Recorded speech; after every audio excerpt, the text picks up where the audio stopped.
and welcome to a special edition of Thoughts of the Roundtable. It's me, Matt Rebar. Paul Laux is sans absent tonight. Has to do parenting things. Can't relate. My child is a succulent that is barely clinging alive on my sink as we speak. But joining me today is two special people. One, we've been trying to get on this podcast literally forever. Ever since this podcast was made back in, I think 2018, we've been trying to get her. It's hard. She is impossible to book. She is offer only, no audition. It's Alanna Crummie in the house tonight. How are you, Alanna? I'm good. How are you? I'm doing great. And also joining me tonight is our colleague in arms. He is the handsome, suave voice you hear telling you where not to drive every weekday on 102.1, 104.1, 98.5, 92.3. Our buddy in arms, Joe Czekaj. How are you, Joe? I'm doing well. I got some coffee. Finally figured out how to get the gallery view up here, so we're not Wait, before we get into our special episode, you're drinking coffee at 7 on Monday when you get to be up at 6-ish tomorrow? Absolutely. That's crazy. That is the amount insane. of coffee You are a crazy man. It's kind of like with any addiction, the more I have, the more it becomes normal. So as long as I don't go past 9 o'clock at night, we're good. It's with a Diet Coke, I could drink it, I get a Diet Coke at 5 and be okay, but a coffee after 2 or 3, we're getting a little risky behavior going on. Absolutely. Agreed. I get heartburn if I have coffee after 2. I mean, I normally have heartburn in general because that's how much coffee I drink. But so today's special is about underrated shows. So Alanna brought this idea up to me because Alanna hosts Oscar parties. She's the kind of girl who's going to tell you, oh, that guy was in this guy was in that. So, Alanna, why don't you start with your top 5 underrated shows, and we'll each respond a little bit if we're familiar, maybe follow up a little question, but okay. I really want to get some new shows out of tonight, so that's the goal. Okay, so these aren't ranked in any particular order, but I'm going to have to say Community, BoJack Horseman, What We Do in the Shadows, Good Girls, which I feel like nobody is watching, and Dave. Those are my top 5, but they're not in any particular order. So let's break them down one by one. So your first one was Community. Yeah. I remember seeing Community in when it originally came out, back when I had cable. Plot twist, I don't have cable now. Hashtag millennial, hashtag cord cutter. And that's with Joel McHale. I mean, there's a lot of iconic people on that show, right? Yeah. Ken Jeong, Danny Pudi, Donald Glover, a.k.a. Childish Gambino. John Oliver is in it. It's, oh my God. It's a great show. Is it close to The Office, Parks and Recreation? No, not even close. They're just a bunch of chaotic people. They kind of form this toxic study group where they're so dependent on each other. And it's a really meta show too. And the show gets more and more meta as the seasons go on. Dan Harmon is the creator of it. He does Rick and Morty, and Rick and Morty definitely has a lot of meta moments in it, especially at their season endings and everything. Rick and Morty gets really meta, and that's just Dan Harmon's style. So Community is very much like that. Danny Pudi's character, Abed, he's obsessed with television and movies. So I really relate to Abed. And throughout the entire series, he's like, we're on a TV show. And then they're like, Abed, we're not on a TV show. That is really trippy. Yeah, there's an entire episode called Remedial Chaos Theory where they roll a die to see who's going to go downstairs and go get the pizza, and it creates 6 different parallel universes. And that's where you get the idea, the joke in the show is this is the darkest timeline. And it's just, and it brings itself back as a joke throughout the show, but yeah, it's the most ridiculous thing in the whole world, and it's so funny. Chevy Chase is in it, and he's great. Cleveland's own Yvette Nicole Brown is on the show. I love her. Oh, she's an Akron alum. Oh, I didn't know that. Yeah, she went to the University of Akron. And you would probably remember her as the movie theater manager from Drake and Josh. Yes, I would remember her from that, ironically. Oh my God, you're... Joe's mind. I literally just watched Joe go oh my Lord. Wow. Wait, Joe, have you seen Community or no? I have not. I've actually just kind of pulled up the old search engine here, and it got canceled. Yes. budget and Yeah. contract issues. So that's it's like Yeah, and I like how there's- Joe, the first thing Joe says is, "Oh, it got canceled. It did not end on its There's- own accord." No, it definitely that did sucks. not. So it got canceled on NBC, picked up for its last season on Yahoo, and this was like back before, really before streaming services were putting out their own shows and everything. Okay, so you can watch it on Netflix still. Okay, cool. That's jot all these I'm down. in I the need some middle stuff. of re-binging it right now. I've learned two things so far tonight. That Nicole Brown is an alumni of Akron, and two, Yahoo had an original streaming service? Yes. What was that called? Like Yahee? Yeah, yeet. Yahee? Yeet. Now, Alanna mentioned BoJack Horseman, and let me be clear, we could literally have a 3-hour thesis discussion about this show, at least Alanna and I. Yeah. Joe, the important question is, have you seen BoJack Horseman? I have not. I suck when it comes to watching like popular TV shows or not so popular TV shows. So BoJack is such a good show. It's the idea of like this washed up celebrity. He was famous in the 90s, trying to have a comeback, just like a lot of celebrities from the 90s are trying to have right now. But at the same time, he's struggling with addiction and depression, and all of the characters have been affected by him in some way, and it's just it snowballs. And every season it just gets worse and worse until it finally catches up to him at the end. And it's just I think one thing to So note good. about BoJack Horseman, it's an animated show, and what's cool about it is it's not just humans, it's like, human-esque animals. So, like, BoJack Horseman's a horse, Right. humanoid horse. And I think people look at it and they don't take it seriously. There's definitely a reputation for animated shows to be looked at as childish or immature. But I'm telling you, this show is top 10 all time, I think, for me. It is so stunning. I don't think it would actually work as a flesh and blood type show anyway. no way. It's so, like, it's as a cartoon, it has you, like, depressed in certain moments. I think if it was real people, I would really be struggling. I'd have to, like, have one of those, like, therapist, like, dial app things. The new Yeah. app where you can call a therapist, like, right away.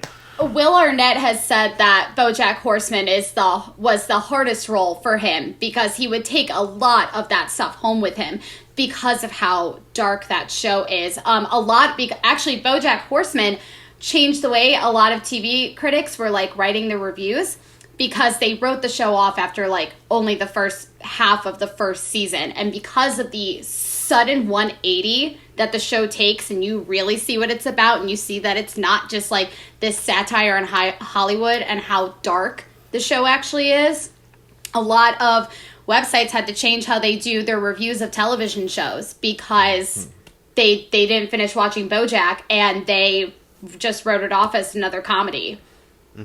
So, And your third show, Alanna, I think I've seen a clip of it, and I liked it. So now I really need to sit down and watch it. yeah, What We Do in the Shadows. Now, that is a funny show that nobody is watching. Probably the biggest name on that show is Matt Berry, who he's famous in London and everything. In England, I feel like he's having a hard time. He's had a hard time breaking through into the U.S. He's like the Kylie Minogue of male actors. Yes, and you might Very recognize his popular voice. everywhere else but America. Like, Americans are like, who? And, like, Yes. in UK, like, #1 album, biggest Yeah. album of last year. You might recognize his voice though from the recent Advil commercials that he's doing. He just has this really deep, like, British. It's just so over exaggerated, like, but that's just his voice. He actually does an episode of Community too, where he plays a grifter professor. But it's based now. That is like The Office, but with vampires. Okay. But it's Interesting. hilarious. It's based off of a movie with one of the guys from Flight of the Conchords. And Oh my it's God. hilarious. I'm surprised. I Have you haven't seen that this movie, yet. Joe? I have not. I am familiar with the comedy, though. Yeah, the movie is pretty good, but I think the TV show is funnier. My fiance and I, Eric, we watched the movie after watching the show. We were like, the show is way funnier, like, without a doubt. And, like, top-notch cameos. Mark Hamill, like, oh, that's my favorite one. is Mark I love Hamill. when, like, shows that probably have a budget of, like, $10 can get these really interesting actors and actresses because the show's so good that actors and actresses are like, I want to be in the show. Yeah. That's how you know the show's good, when it's like, oh, that cost $5 to make, but like, Oh, yeah. Mark Hamill rolled in. Mark Hamill. like Mark that. Hamill is like, I love him. He's the biggest nerd. He's a great follow on like Twitter and Instagram. He's so funny, and he was so excited to do that show. Like he really wants to come back for another episode and do it. Like he was so happy to do that show. So that is a good one. Season 3 is up in the air right now because of COVID. Season two premiered like literally right before the pandemic hit. So when they were supposed to start filming for season 3, they couldn't. So I don't know when it's going to start, but it's really funny. Nick Kroll's in it too. Oh, And- I do like Nick Kroll. No, who doesn't love Nick Kroll? So There are some people. okay, Just go on Twitter a little bit more. Okay, fair enough, but still, great And show. what were your other two? I'm trying to remember. Good Girls, which is if anyone has ever watched Desperate Housewives, I think you would really like Good Girls. Okay. It's got Mae Whitman in it, and honestly, the only reason I started watching the show is because she's the voice of Katara on Avatar. So that's the only reason I started watching the show. Christina Hendricks, who was on Mad Men, and then Retta, who is on... I love Retta from Parks and Rec. Yes, of course. I love Retta, I love and her. she's on it. And so they play a bunch of women who are like down on their luck. Like one is Christina Hendricks, her husband Matthew Lillard is like cheating on her. Retta is in a really bad financial spot, and her kid has like serious health issues. And then Mae Whitman is a single mom raising, her transgender kid. And they decide, you know what, just this one time we're going to rob this store. We're going to, rob the store that Mae Whitman works at, take all the money. We'll be good to go. Turns out that there's like a gang involved. And now they are part of it. And every season they keep trying to outsmart this gang, but they can't. And they just keep getting sucked back into the bad stuff, so they're not really good. Feels like there's anymore. like a little like Breaking Bad to it a little bit. And Kind I've never of. seen Breaking Bad. I know, shame on me. Shame. Yeah, no, Shame, I've never shame. seen it either. Really, Joe? Have you seen Breaking Bad? I've seen like maybe 2 episodes. This is like people are gonna be listening to this roll like they're cars in the ditch. Like the Yeah. three of us, like we didn't see it. I mean, everyone's seen Breaking Bad, but us three, I guess. Most now I've don't seen get of me Breaking. wrong. The most This- I've seen of Breaking Bad is the American Dad episode when they watch the entire series in reverse. Like that's the most of Breaking Bad I've ever. Which is the happiest because at the end, the kid doesn't have cancer and he's not a bad guy. It's like, Right, but then they find the creator like dead, like buried 6 feet under because he thought people would like pick up on it faster. that's funny you mentioned American Dad. On my top 5 list, that is one of my 5 is American Dad. I think people think of it as like secondhand Family Guy, but I think it's better than Family Guy.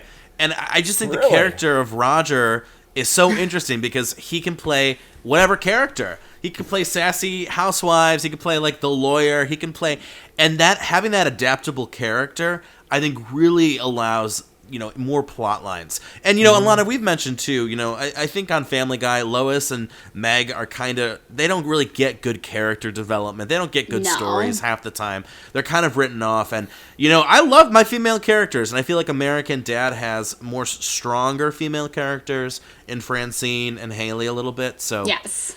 But Roger, Yeah. I think Roger's one of the best characters of all time. Roger can be paired up with any character he can be paired up with Tuttle on that show, and it would be an A plot. Like, it would be plot A storyline. Yeah. Like, anything Roger does is great. The PK and Sandies. Did you get my pecan sandies? Oh my Pretty sure I asked for The pecan same sandies. person who it was like, I can't believe they didn't watch Breaking Bad, but they can quote American Dad Oh, yeah. Well, 'cause, episode out. one of my I all-time can quote favorite. any TV show. Yeah. What were you saying, It's Joe? an amazing talent that Alanna has. Like, still shocking. That's awesome. Family Guy is like one of my favorite shows of all time, except for some of like the episodes in the recent years where it's just kind of like, okay. Yeah. Like it's very hit and miss, but like the first handful of seasons was like, oh my God, I can't stop laughing. Yeah. This is hilarious. I still keep up with Family Guy, and I think there's some really good episodes there, but there are some episodes where you're like, what intern wrote this? Yeah, right. And maybe that's it's it like, too. Maybe Seth only, writes a little bit, or I just feel kind like of gives Seth the has yes, stepped no. back. Yeah. Yeah. I feel like he stepped back from both. Oh, he except for definitely like did. you know his voices and everything. So I feel like Family Girls- Guy had a heyday, like seasons 5, 6, and 7. I remember being like really good, and then kind of after that, it kind of like plateaued. I think American Dad is having a renaissance now because they're on TBS. And I feel like they're given more freedoms, and so I feel like that's given. And again, you know, when it hits, it's really hitting. And of course, you know, you have some plots that you're like, okay, this is way too silly, but you know. Yeah. My second show. Have either of you seen Nathan For You before? Okay, so this is a Nope. Comedy Central show that's on Hulu right now. And it's this comedian, and he plays this character of himself, basically. It's very deadpan. He goes to businesses and tries to help them with crazy ideas. So, for example, this one realtor, he tries to help her by branding her as the ghost realtor. And so she makes sure her homes are ghost-free. And, like, the one scene that's so funny is, like, there's, like, a ghost in one of her houses, and the lady's there. And it's, like, these real people just, like, and he's just, like, manipulating it so beautifully. And, like, she's like, I do have to let you know the house has a succubus on the second floor. Succubus. And it's so insane. Like, the one I just watched, too, like, he has a maid company. He's like, okay, so if 2 maids can clean a house in 2 hours, then 40 maids can clean a house in 6 minutes. So he tests it out with the one house. 40 maids run into this house. It's insane. It's just so, like, it's like concepts that are so stupid, but some of them I feel like genuinely work. So if you kind of like business, you like comedy, that's one.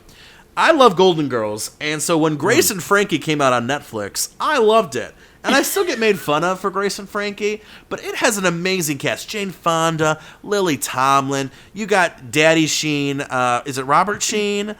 You got Bill Waterstone, Stone, whatever his name is. He's a legend. Isn't it Sam Waterston? Isn't he? He's in the original Gatsby with Robert Redford. Yes, and he was He in Law and plays Order Nick. for like 40 years. And he was in Yeah. Law and Order.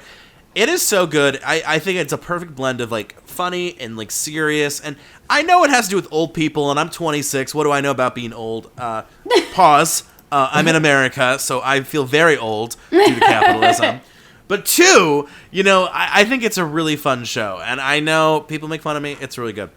Wentworth. Okay, so let me explain first. Orange is the New Black. What was the issue with Orange is the New Black? Was it a comedy? Was it a drama? Was it serious? Was it, like, funny? And it kind of, I feel like people didn't resonate with it. Wentworth is like the Australian Orange is the New Black. Except from episode 1, you're like, oh, this is a prison. Things are going to happen in this prison. Right. Like, I mean, in the first episode, the new girl is forced to, like, smuggle drugs in under, like, threat. And, like, it is so intense. And it is 8 seasons. They have one last season coming out this year, I believe, for Wentworth. The twists, there was moments, I'm really good at calling things happening. I'm like, oh, this is going to happen. This show had things happen. I was like, oh, my, I had no clue. No clue. My final show, Alanna, I think we've talked about this one. Arrested Development. Oh, only the first 3 seasons. Only the first 3 seasons, yes. Only the first 3 seasons. Only the first 3 seasons. This show, I cannot believe this show, they were like, we got to sideline it. I get viewers is important. I get it. This show, the first 3 seasons, it is an art piece what they managed to do in those first 3 seasons. Now, season 4 and season 5, let's forget about those. We're leaving those on the shelf. They don't But those exist. first 3 seasons were phenomenal. I Yes. mean, cannot, like, the amount of memes that like, the amount of quotes from that show, it's insane. I'm afraid I just blew myself. Like, Michael, how much does a banana cost? $10? here's some money. Go see a Star Wars. That's my favorite one. Eric's favorite episode is bringing up Buster. When Michael has to watch Buster for the day, and at the end when Michael's like, you flew a little too close to the sun, buddy, and then Lucille goes, you let him go in the sun? I think my favorite have to be, it's like the 3 episodes where Julia Louis-Dreyfus guest stars as the blind lawyer who's not blind.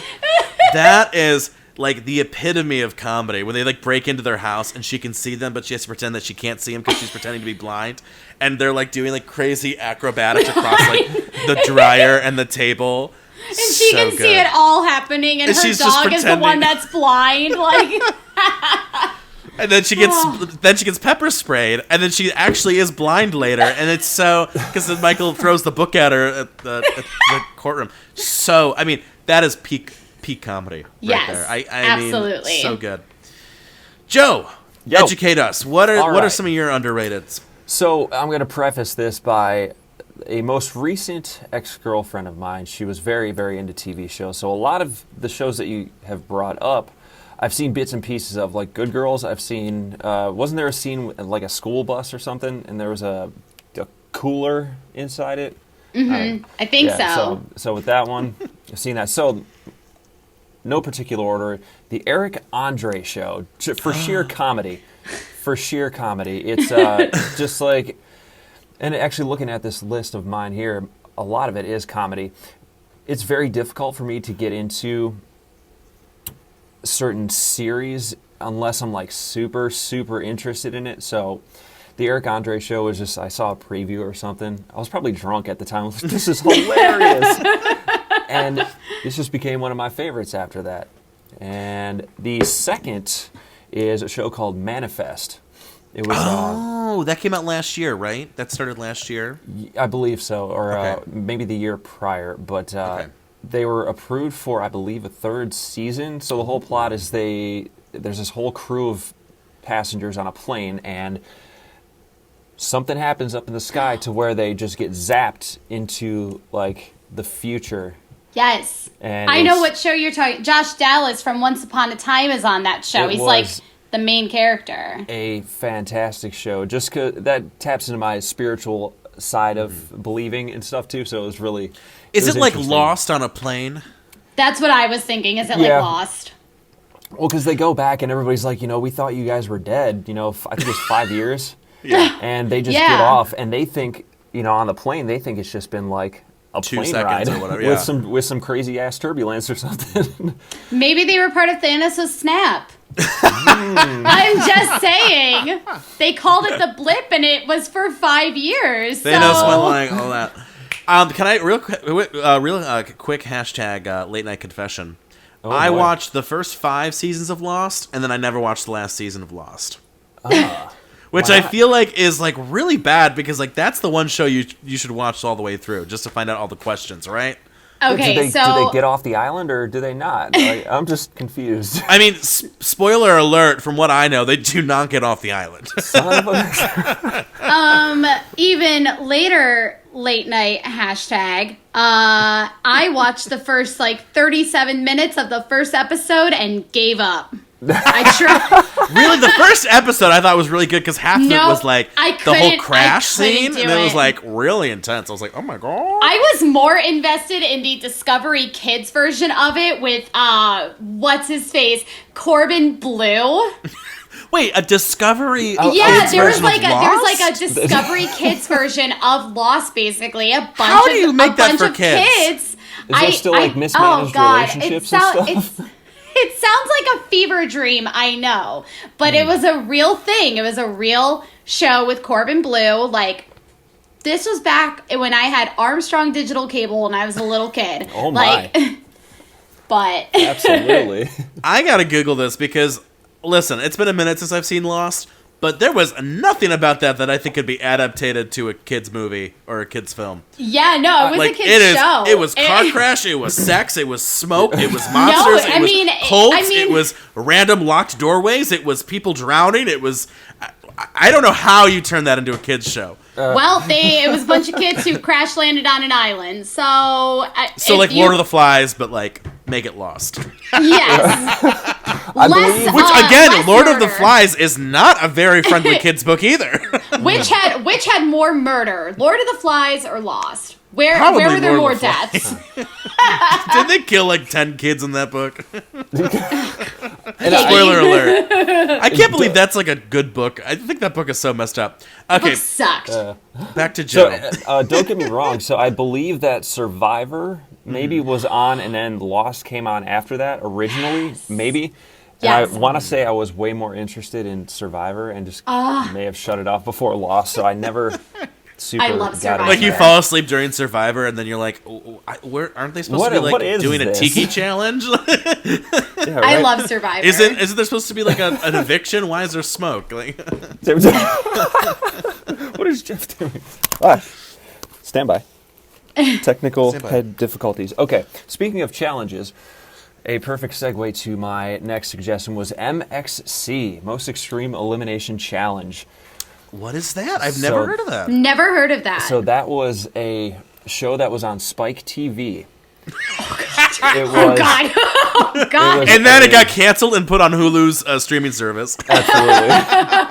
So it was the video part, the challenge part of it was like a almost like a Ninja Warrior type setup, but it was all in, I want to say, Japanese, and it was overdubbed by American people, and it's just straight comedy the entire time, like just making up names for people and overdubbing like. So somebody introduces themselves right before they do a challenge, and just random noises that they make. It's hilarious. So, and with all the craziness going on in the world, I like to be able to laugh at some stuff, and a lot of comedy shows are a part of this. So, I'm gonna get kind of nerdy in the rest of it. How It's Made is one of my God. all-time favorite shows. Yes, Joe. Yes. Stan Queen, yes. I never. You could sit and watch that show for hours. Absolutely. And oh God. I could never. When am I ever going to use that knowledge? I have no idea. Like, I know how a chair is built. Like, that's cool. Right. I guess it's just more so of like, oh, that's how it's done. That's interesting to me.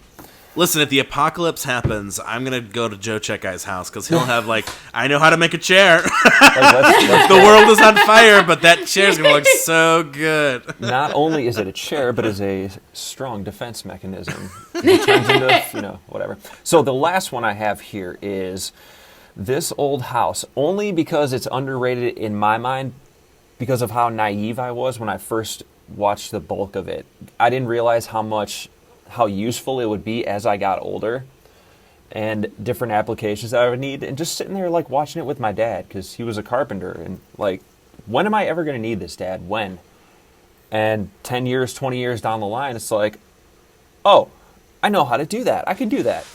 So it's just pretty normal stuff. That's touching. I like that. Good Before stuff. we go, I do have to ask your opinion. Today, it's breaking news. HBO will be adapting Harry Potter for a TV series. Oh, my. What do we think of that? I don't know, because like J.K. Rowling's still gonna get the money for it. Listen, and that was the first thing I thought too. I was like, oh no, she not doesn't J.K. support transgender women, so I have a problem with that. It's just super crazy how those books like wrote themselves and just published themselves. So let's pretend Harry Potter was written by a god in the sky. How do we feel about this? I'm curious because the movies were really well done, but, having a TV series, they're going to be able to go into so much more depth and detail. And it's a surefire win. It's going to do well.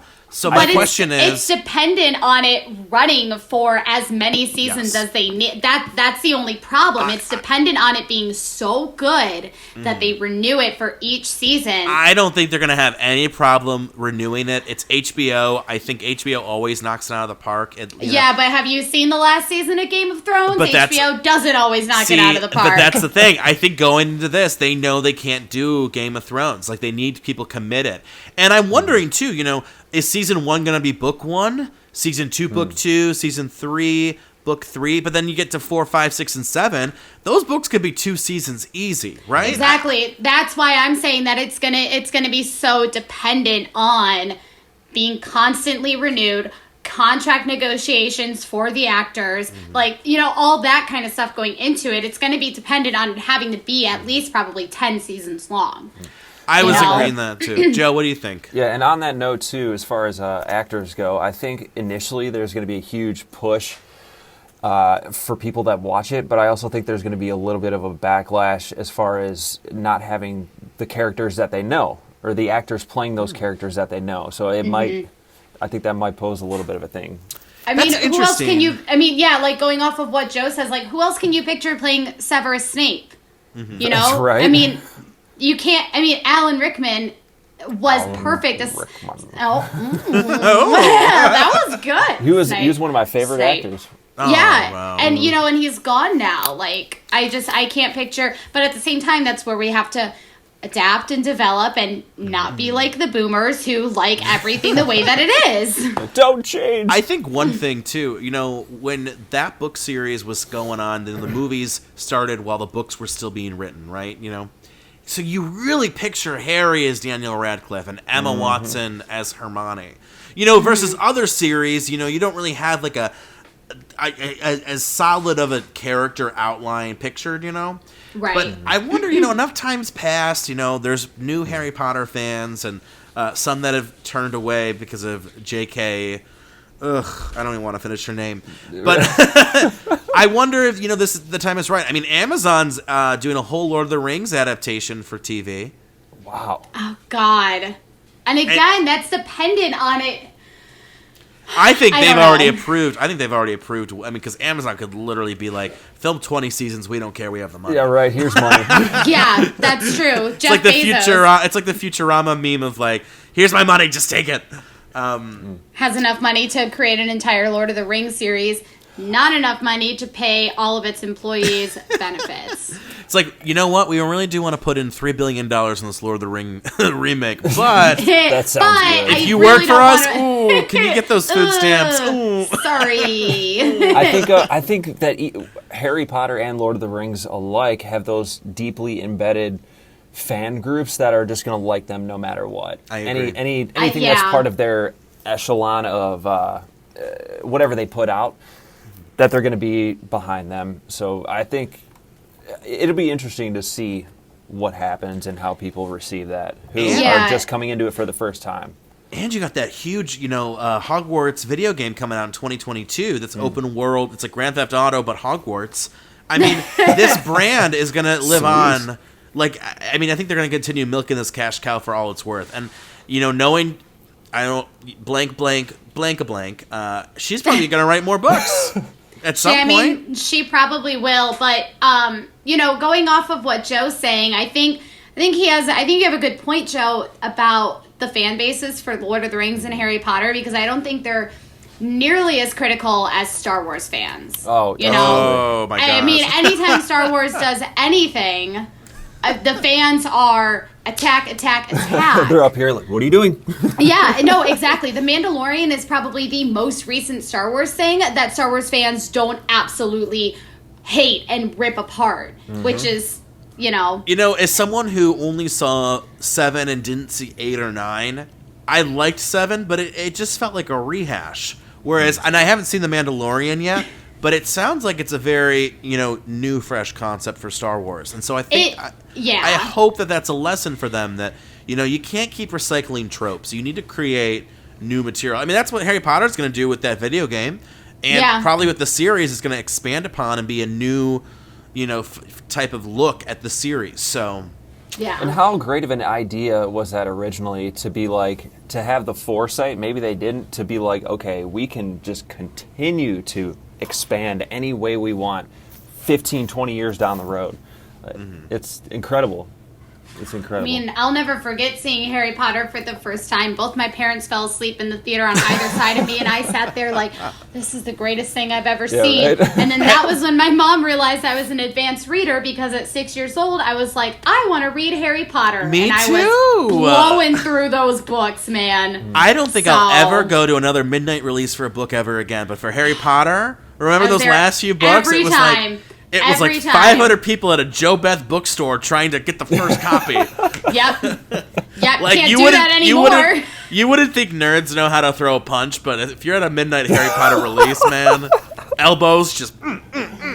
Hudson used to, I don't know if Hudson still does it or not, but Hudson for a long time, for every book release, they did like a Harry Potter festival, and it was super cool because like they turned like downtown Hudson like into Harry Potter. Like you had Diagon Alley, and you like went to potions class, and you went to Ollivander's. Like it was super cool, and you got like dressed up. It was, again, that sounds like a fever dream, but I promise you it was a real thing that I did with my friends. Like Joe, the go city ahead. of Hudson? What? The city of Hudson? Yeah, like when I that's was a kid, awesome. when they were That's still releasing the new books, like I went for, because the new books that were being released when I started reading were 5, 6, and 7. So But yeah, like, it was a legitimate thing that they always did. I don't know if That's they so cool. continued it after the book stopped being released. It was just turned into an annual Well, thing Kent or does not. it. Kent does their annual Harry Potter day at Kent in downtown Yeah. Kent. It's beautiful. But I always love like when they have like at Kent, they'll have Harry Potter day, and like all the businesses are participating except for like the one that feels like they have to, and it's like, okay, you can try Yeah. our butter beer. It's a fucking Bud Light. And you're like, Give it to me. it's like, okay, like you're trying, I guess, or they're like, I mean, they're like, we that have Harry is- Potter snacks. It's our regular pretzels, but Dilly dilly, like a little Bud hat Light is on my it. beer of choice. Oh, fantastic. Well, Alanna, Joe, this has been fantastic. I loved talking and hearing perspectives tonight. We're going to have you on for another special in the future, Yeah. okay? Absolutely. Yeah, thanks. you want to talk movies? You know where I be. Just down Actually- the hall from you in the other studio. Just neighbor things. Yeah. That might be fun because, listen, I'm really ignorant with movies. So I could use some hot movies and tell you some of my favorites. Even though my got the favorites are probably hookups. really predictable. They're probably like favorites that everyone has. So we'll do a movie favorites down the line. But until then, Cool. thanks for listening to Thoughts of the Round Table. It's me, Matt. Peace out. Thanks, Joe. Thanks, Alana. No Yep, problem. no problem. Adios.